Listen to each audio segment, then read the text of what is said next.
আমাদের নাম পুরহাট।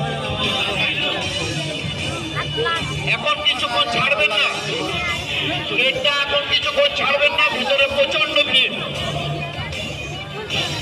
যারা ঠাকুর দর্শন করছেন দর্শনার্থীদের কাছে আবেদন করছি, দর্শন হয়ে গেলেই মণ্ডপের ডান দিক থেকে আস্তে আস্তে এগিয়ে চলুন এবং কলেজের পিছন দিকে আপনার বাইরে প্ল্যাটফর্ম।